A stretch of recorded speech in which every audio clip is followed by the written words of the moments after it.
반갑습니다. 네, 반갑습니다. 반갑습니다.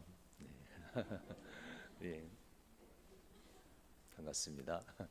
우리 학생들이 유일하게 이렇게 막 손을 흔들어주네요. 전 손 흔들어주는 사람을 정말 좋아하는데 우리 아이들이 있어서 너무나 좋습니다. 네, 화곡동 교회에 부임하게 되었고요. 여러분과 함께 또한 하나님의 귀한 일들을 해 나가는데, 하나님은 일을 시키는 분이 아니라 힘을 먼저 주는 분이라는 것을 우리는 잘 알고 있죠. 힘이 있어야 뭐 일을 하죠. 집에서도 아이들이 잘 먹어야 부모 마음도 행복하지 않습니까? 부모가 일 시키려고 먹이는 부모는 없을 거예요. 건강하라고. 그러면 철들면 알아서 또 일을 또 해나가니까요. 신앙의 철은 언제쯤 우리가 들었을까요? 하나님의 가운데 은혜를 경험하고 나면 신앙의 철이 든다고 하지요. 그 과정들 속에서 여러 가지 우여곡절도 있기도 하고, 하나님 붙잡고 가면 우여곡절이 되고요. 그 하나님도 꽉 잡으면 행복한 시간이 됩니다. 부모님과 더불어 이렇게 행복한 시간이 있었네. 과거를 추억하기도 하고, 어떤 분들은 지금도 부모님과 함께 같은 인생을 살듯이 행복한 삶 잘 살고 있어요, 어머니 아버니 하면서 마음으로 또 고백하기도 하지요. 신앙생활은 그런 것 같습니다. 하나님 앞에서 우리가 어떻게 살아왔느냐도 중요하지만 또 어떻게 살아갈까도 중요합니다. 왜냐하면 그 어떻게를 만들어주는 분은 하나님이니까요. 내가 어떻게 해드려야 좋아하는 분이 아니라 내가 어떻게 할 수 있도록 힘을 주는 분이니까요. 오늘은 설교를 짧게 될 것 같아요. 찬양이 너무 은혜로워서 성가대 그 찬양 잠시 5분, 7분, 8분 있던 찬양이 설교와도 같아요. 저도 어린 시절 그때는 중학생, 고등학생 때부터 성가대 했었잖아요. 제가 지금 55, 6이 되니까요. 꽤 오래 전이네요. 그때마다 성가대만 설교 대신해도 좋겠다. 한 두세 곡만 하면 딱 설교 시간인데 평생의 꿈을 한번 여기서 이뤄보고 싶습니다. 저 대신 성가대가 세 곡만 설교를 단에서 한번 불러드리면 마음속 깊이까지 들어가는 감동으로 말씀이 들어가는 거니까요. 성가대가 그야말로 최고 아니겠어요? 혼자서 설교하는 것보다 열 몇 분이죠 지금? 하여튼 16번, 18번, 20번 이 성가대가 함께 찬양하면서 들어가는 말씀이 얼마나 크겠습니까? 또 성가대를 바라보는 눈이 저보다 더 애틋하고 사랑스러운 눈으로 바라보시니 더 큰 은혜가 있을 것 같습니다. 언젠가 한번 우리 은혜 가운데 한번 해봅시다. 네. 인생을 살면서 우리가 삶의 방향이 있습니다. 내가 경험했던 예수 그리스도, 이것을 나의 복음이라 그래요. 그 나의 복음이 과연 하나님이 주시는 하나님의 복음과 일치되고 있는가 매우 중요하죠. 인생을 살면서 많은 풍파들도 있고요, 물음과 같이 평안할 수도 있지만 때로는 계곡과 같이 거친 물결을 경험하듯 살아가는 경우도 있습니다. 그럴 때 여러분들은 어떻게 해오셨습니까? 오늘은 우리의 인생이 기준이 되는 한 교회를 소개해 주려고 합니다. 이 교회는 에베소 교회입니다. 인생에 있어서 에베소 교회 같은 삶을 우린 살아왔고 앞으로도 살아가야만 합니다. 주님 오실 때까지도 에베소 교회 같은 모습으로 살아가야 돼요. 처음 시작할 때도 그리고 마지막 그 모습을 볼 때도 성경에 등장했던 에베소 교회는 참으로 귀감이 되는 교회입니다. 에베소 교회, 우리가 알고 있듯이 어떤 교회였을까요? 에베소라는 동네가 서울만큼 굉장히 큰 동네였고요, 서울만큼 당시에는 엄청난 도시였습니다. 경제적으로 또한 지식적으로도 철학적으로도 또 정치적으로도 상당한 권력자들이 있었고 지혜자도 있었고요, 엄청난 사람 많았습니다. 그렇지만 우리가 알고 있잖아요. 돈도 많고 권력도 많고 또 지식도 많으면 늘 좋은 일만 하는 거 아니라고. 우리 여성교들은 웃으면 안 돼요, 이거 얘기할 때. 세상에 그래요. 유혹이 진짜 많아요. 아름다움에 대한 유혹도 있고요. 꾸미고자 싶은 유혹도 있잖아요. 그리고 자기가 어떤 위치에 대한 인정받고 싶은 그런 욕구도 있어요. 그리고 이와 같은 욕구들이 굴절되면은 세상의 탐욕과 쾌락으로 빠지기도 해요. 그리고 이것이 더 굴절되면 범죄하는 가운데 사람들 사이에 있어서 사람들을 가볍게 보거나 때로는 사람들을 아랫사람 보듯 하는 경우도 종종 생겨요. 그런 동네에 바울이 복음을 전했으니 복음이 들어가는 것이 쉽지는 않았을 겁니다. 그럼에도 불구하고 에베소, 오늘 밀레도라는 동네에서 에베소에 있는 지도자를 불러서 이야기하는 장면이 오늘 사도행전 20장 이 말씀이에요. 이들이 지도자가 되기까지 바울은 밤낮 없이 눈물로 기도했고 밤낮 없이 너희들과 함께 말씀을 가르쳤고 함께 하나님의 교회를 세워가게 했어서 함께 수고했다. 이것이 바울이 에베소 교회를 향한 뜨거운 마음이에요. 1차, 2차, 3차 전대응을 마쳤으니 최소한 25년 이상은 이미 에베소 교회와 함께 사역하면서 교회를 세워간 거죠. 그럼에도 불구하고 그 어려운 가운데 그 세상에서 예수 믿기 정말 힘든 사람들, 돈도 있고 여유도 있고 높아진 사람들, 예수 안 믿는 사람들이 그런 말씀을 봤다면 읽기 전까지는 나오는 게 쉽지 않아요. 삶의 방향을 잃어버리고 인생의 목적을 잃어버리고 때로는 건강을, 때로는 돈을, 때로는 친구의 배신과 정치적 배신을 경험하지 않고는 예수 믿는 게 너무 힘들기도 해요. 그런데 그렇지 않은 사람들이 예수를 믿었다는 겁니다. 그리고 예수 안에서 그들이 교회를 든든히 세워갔다는 이런 이야기가 에베소 교회 이야기입니다. 바울은 도대체 어떻게 그런 사람들의 마음에 들어갈 수 있었을까? 바울을 돌아보면 한 가지 기억나는 게 있어요. 따라해 보실래요? 나도 그런 사람이다. 바울의 변화된 사람 말고요. 바울이 예수 믿기 전 30여 년 전 바울의 20대 중반 26, 7 우리 청년들 여기 앉아 있죠.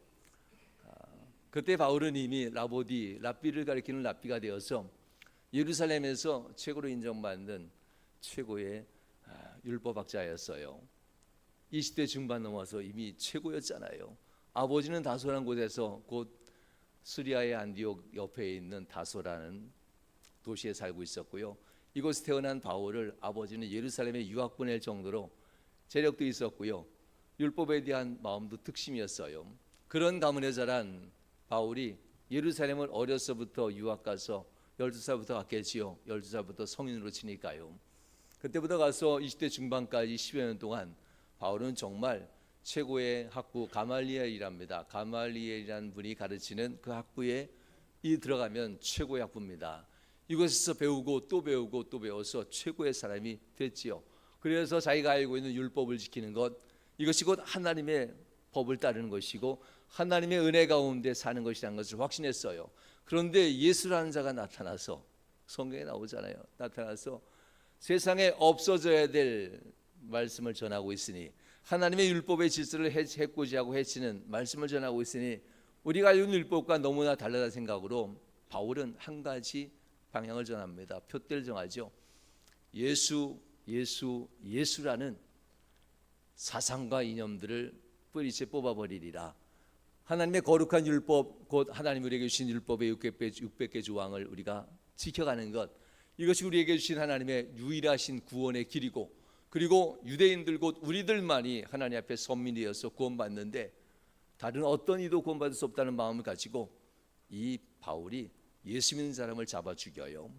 그리고 그 잡아 죽이는 일에 최고의 하이라이트가 사도행전 7장에 나와 있던 말씀 기억하시죠?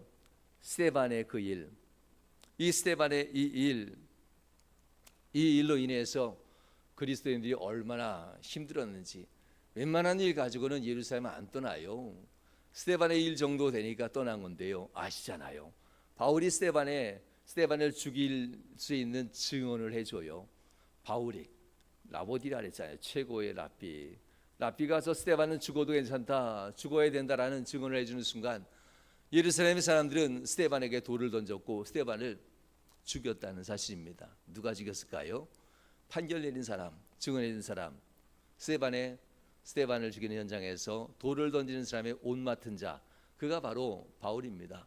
바울의 위치가 옷을 관리해주는 그런 목욕탕 집주인이 아니에요. 그 정도가 아니라 증인이 되었다. 그래서 바울의 앞에 옷을 벗는 순간 당신의 말을 따르겠습니다라는 뜻입니다. 겉옷을 바울의 앞에 옷에 벗어놓고 우리가 돌을 던져도 되겠습니까? 던지십시오. 바울의 모습이 그런 모습이었습니다. 그러니 내가 그런 사람이었습니다 하면서 누구한테 얘기할 수 있었냐면요, 에베소에 가서 얘기할 수가 있었어요. 혹시 바울같이 사신 분들은 기대하십시오. 하나님이 쓰실 겁니다. 가말리엘 같이 예루살렘에서만 살아나고 예수 믿는 집안에서 저처럼 태어나가지고 곱게 자란 사람들은 나도 그런 사람이라는 말을 못해요. 해봤어야지. 해보지 않은 게 뭐 나쁜 건 아니죠. 뭐 좋긴 한데, 그렇지만 바울의 예전의 삶처럼 살았다고 우리가 굳이 낙심할 필요 없습니다. 하나님을 만나고 하나님의 가운데 있으면 내가 그런 사람이었습니다, 내가 그런 사람이었습니다 하면서 에베소 교회를 세워가는 귀한 사람이 되었고, 당신이 그런 사람이었군요 하면서 그와 함께 손을 잡고 신앙생활을 시작했던 그 사람들이 바로 에베소 교회 성도들이었습니다. 바울이 만났던 하나님, 첫 번째 사도행전 9장 5절에 보면 바울이 질문합니다. 당당하죠. 내가 하나님도 알고 율법도 알고 다 아는데 당신은 누구십니까? 이 귀신도 아니고 마귀도 아니고 영적인 존재는 맞는데 뭔가 지금 내게 얘기를 하고 있는데 주여 누구시니까? 질문합니다.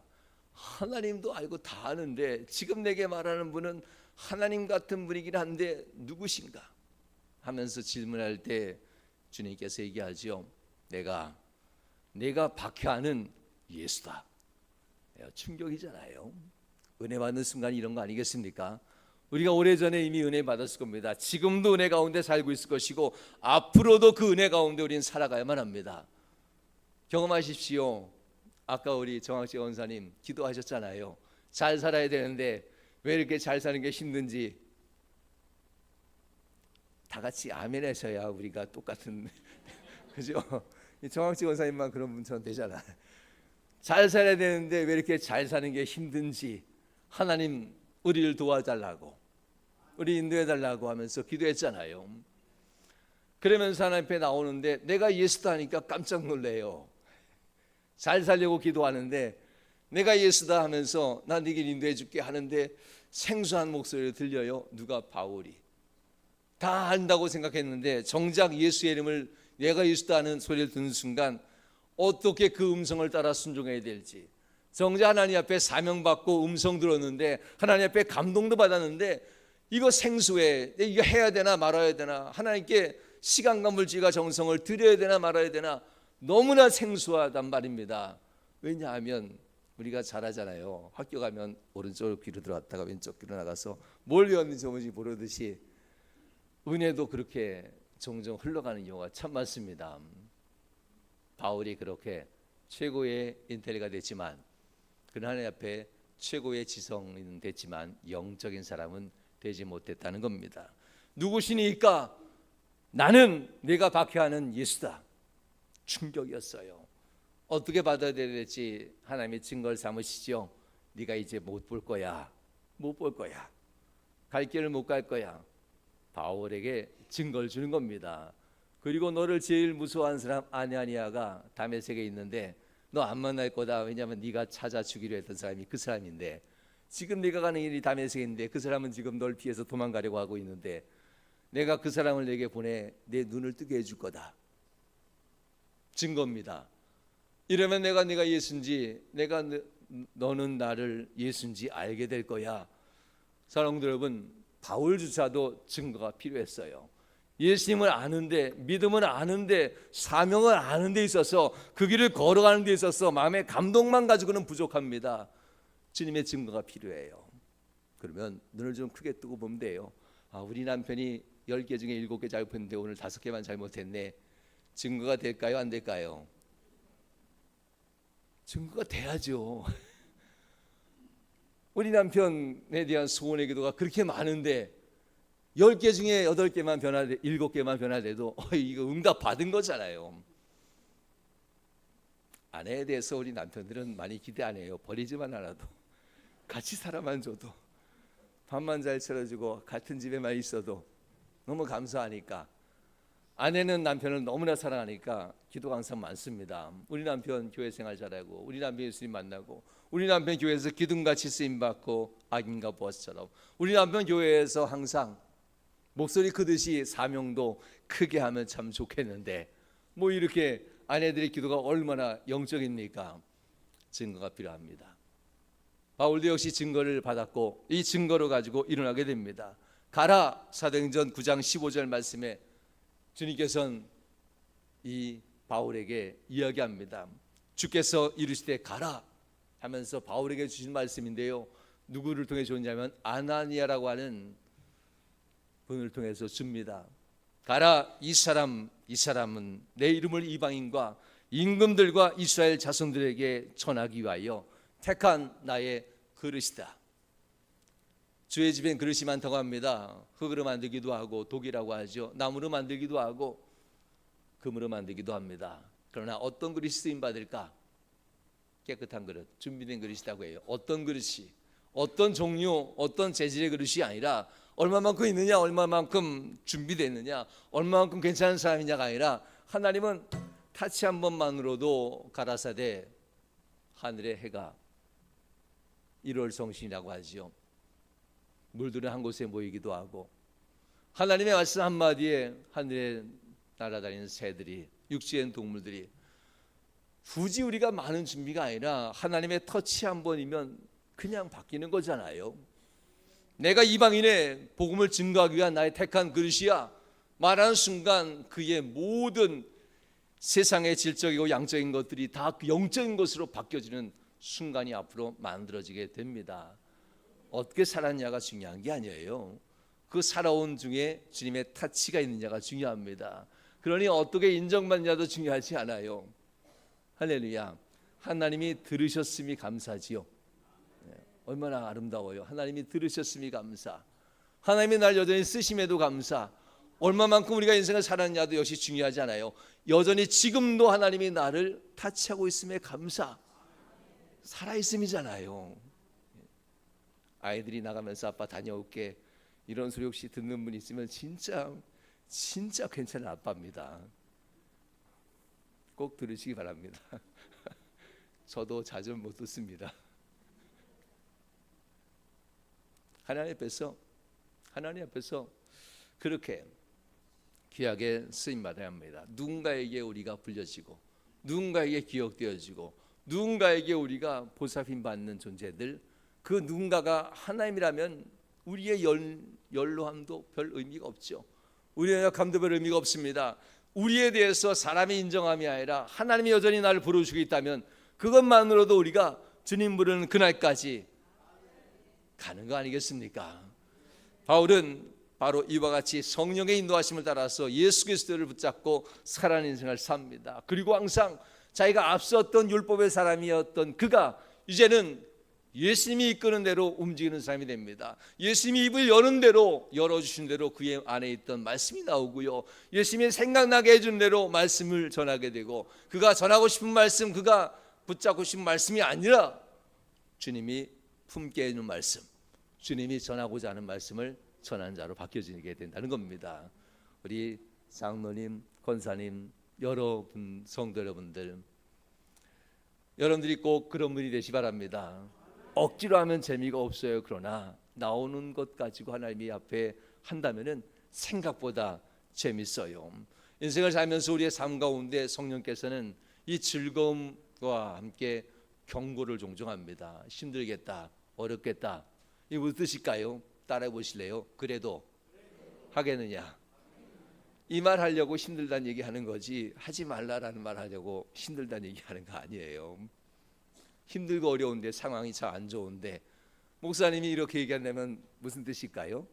하란 얘기일까요? 하지 말란 얘기일까요? 그래도 하십시오라는 얘기입니다. 인생을 살면서 하나님 앞에 주시는 감동들이 그렇습니다. 힘들고 어렵다, 너 할 수 있겠니? 성령께서 가을을 끊임없이 마음에 감동 줍니다. 그러나 바울은 한 번도 뒤로 물러서지 않습니다. 왜냐하면 내가 알고 있는 지혜와 능력과 권세가 가말리엘의 문화성에 있는 그 최고의 학부생들, 그들이 나중에 다 정치인이 되고 권력자들이 돼요.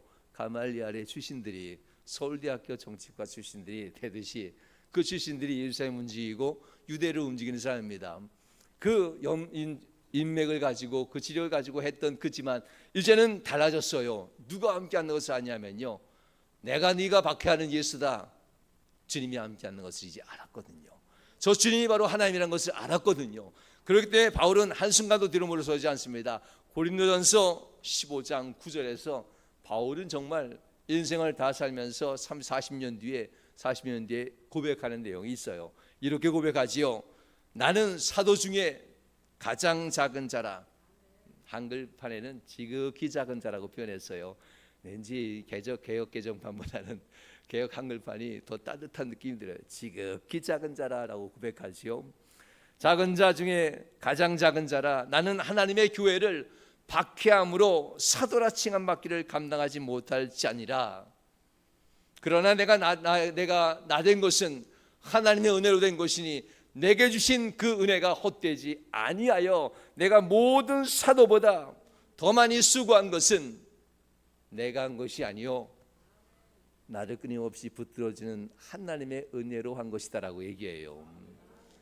평생 하나님 앞에 신앙생활에도 교만하지 않을 이유가 누가 밀어줬기 때문에? 하나님이. 지금은 뭐 월화목 얘기하시더라고요. 쓰레기 배출하는 시간. 참, 어렸을 때는 리아카에다 우리 형과 함께 쓰레기 갖다 버렸어요. 하여튼 우리 형 뒤에서 밀어준다면서 타고 오더라고요. 제가 이렇게 앞에 하면 내가 밀어줄게, 너 앞 잡기만 해. 그래가지고 했더니만 이렇게 원래 무거웠던가 할 정도로. 그래도 그 형이 좋아요. 같이 가잖아요. 그죠? 뒤로 밀리면 자기만 손해잖아요. 결국은 하여튼 내가 힘들 때 밀어줘요. 결국은 하나님이 생각보다 비슷하셔. 절대 안 밀어주는데 넘어지지 않게끔은 밀어줘요. 절대 안 밀어주는데 때로는 하나님 영광 받으시는 것 같은데 밀릴 것 같으면 버텨주셔요. 바울이 이걸 알았단 말입니다. 그리고 내가 좀 버거워해야 누가 안 떠나죠? 하나님이 안 떠나요. 내가 좀 버거워해야, 그래서 하나님 앞에 헌신하고 봉사하고 우리가 마음을 다할 때 약간 좀 지나치게 하라고 하잖아요. 부족한 듯 하지 말고. 왜냐하면 마음에 있어서 좀 더 열심히 하나님 앞에 드리고자 하는 마음들, 삶의 태도들, 열심을 가지면 하나님은 버거워하는 나를 절대 떠나지 않습니다. 바울이 바로 그와 같은 마음으로 얘기하는 거예요. 내가 모든 사도보다 더 수고하는데 내가 나 된 것은 연약한 자인데 버거워하는데 이 버거워함이 오히려 은혜였다고 해요. 내가 많이 아프고 쓰러지고 병들고 하나님 앞에 3번씩이나 고쳐달라고 간구했지만 내 은혜가 내게 족하도다 얘기하시면서 얘기하는 것이 뭘까요? 버거워할 때, 내가 연약할 때 하나님은 나를 절대 떠나지 않고 나를 밀어주셨다라는 이런 이야기이기 때문에 그렇습니다. 사랑하는 성도 여러분, 바울은 성령님이 하시는 말씀, 너 힘든데 할 수 있겠니? 이럴 때마다 저처럼 웃고 있었을 거예요. 제가 좀 잘 웃어요. 잘 웃습니다. 그냥 나쁜 말 할 때도 웃으면서 얘기해요. 얄미울 수도 있어요. 하나님이 저 닮았다고 안 되겠지만 하나님도 항상 웃으셔요. 그렇지만 그 웃음 속에는 하나님의 강함도 있고 역사가 있어요. 모든 걸 해줄 수 없는 저 같은 자가 웃는 거랑 모든 것을 할 수 있는 창조주가 웃는 거랑은 달라요. 그렇죠? 우리가 바라보는 분이 창조주고 모든 것을 할 수 있는 그분이기 때문에 바울의 선택은 분명했습니다. 로마서 14장 7절과 8절 사이에 바울의 인생을 다 살며 가졌던 선택들, 그 선택 이렇게 얘기하죠. 우리 중에 누구든지 자기를 위하여 사는 자가 없고 자기를 위하여 죽는 자도 없고 자기를 위하여 죽는 자도 없도다. 우리가 살아도 주를 위하여 살고 죽어도 주를 위하여 죽나니. 그러므로 함께 읽어볼까요?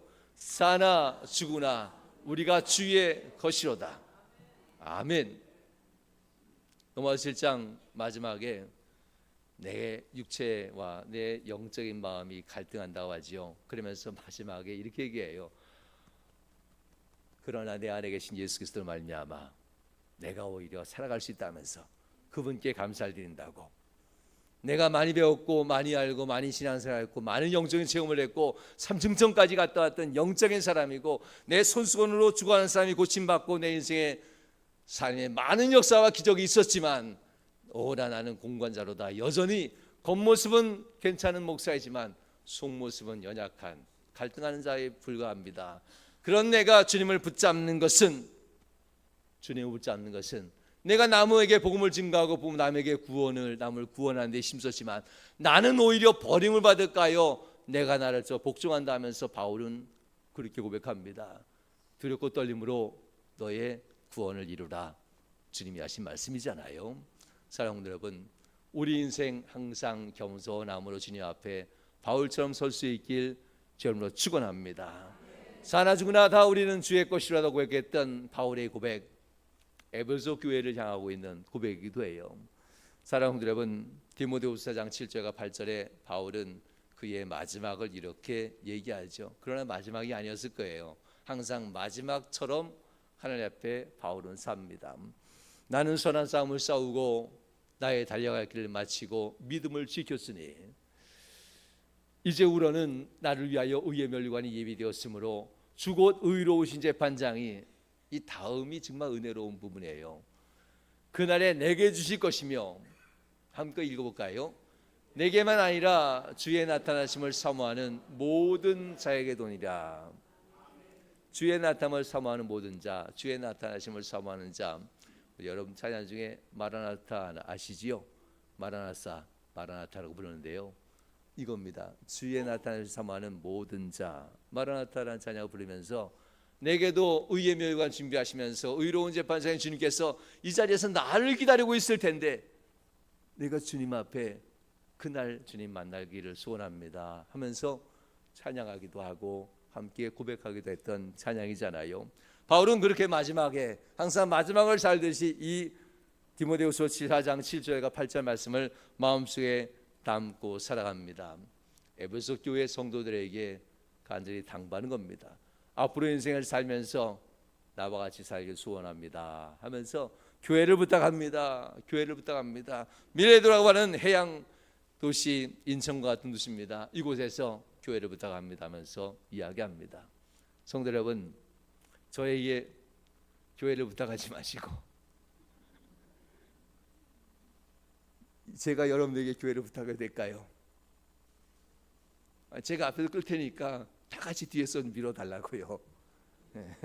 아니 손가락 하나만 얹어도 돼요. 무슨 말인지 알죠? 곁에만 있어달라고. 둘이 갈 때 하고 5시 갈 때 하고 5시 갈 때 하고 50명이 갈 때 하고 100명이 갈 때 하고 200명이 모여갈 때 하고 다르죠.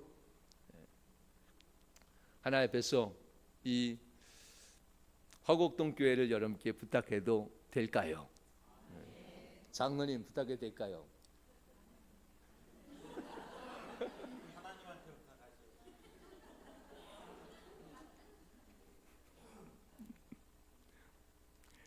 제가 여러분에게 부탁하는 이유는 이 밀레도에서 세운 지도자들, 교회 지도자들을 다 불러놓고 얘기합니다. 나는 당신들에게 부탁하는데 당신들은 지금까지 배운 대로 하나님 앞에 기도와 말씀과 사명과 전도와 봉사와 구제와 교육, 하나님 앞에 이것을 구하고 당부하면서 살아가야 된다. 이거 하라고 부탁하는 거지 당신이 주인이오라고 해서 부탁하는 거 아니에요.